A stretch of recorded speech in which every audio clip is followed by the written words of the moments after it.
તને ખબર લાલા તું કેવો હતો? યાદ છે તને?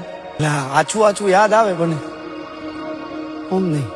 તુલસી તને બહુ ગમતી હતી ને, એને લઈને તું જુનાગઢ આવ્યો. કેટલું મોટું સાહસ કર્યું તે પ્રેમમાં. પ્રભુ એ હે ને 6 વર્ષ પહેલાની કેસેટ હે બધી, જૂની વાતો છે. પછી તમારા જીવનમાં ખુશી આવી, પણ એ ખુશી તે વેડફી નાખી લાલા. સમજ્યા કે તારા જીવનમાં મુશ્કેલી આવી છે જ્યારે ખુશીનું એક્સિડન્ટ થયું ત્યારે, પણ એના પછી તે શું કર્યું? પણ મારે એ બધું કરવું નતું, પણ કેમ થતું કે મને કઈ ખબર જ ન પડે. વ્યાજે પૈસા લીધા, ખરાબ સંગતે લાગી ગયો, દારૂની લતે ચડી ગયો, રોજ રોજ દારૂ પીતો હતો ને. તું રોજ કેવી હાલતમાં ઘરે આવતો તો તને યાદ છે? ક્યાંથી યાદ? તું જેને હાટું થઈને જુનાગઢ આવ્યો તો તુલસી, એના ઉપર હાથ ઉપાડતો તો રોજ. શાંતામાસી તારા કોણ થાય ખબર? મારી માં જેવી. તારા માં જેવી છે. શું કીધું તું ધક્કો મારીને? મરદ. તારા ઘરમાં તો કોઈ મરદ નથી મારા જેવું. તું તારી જાતને મરદ ગણસ ને?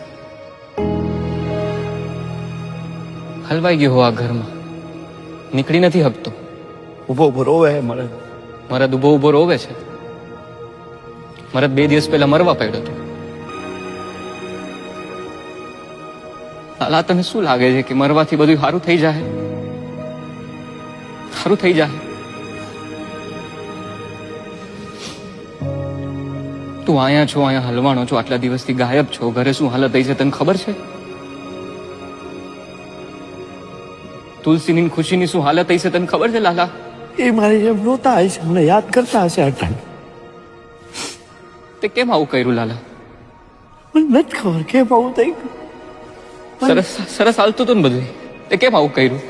મને નથી ખબર, પછી ચાલતું ગયું નતું ગયું. મને નથી ખબર.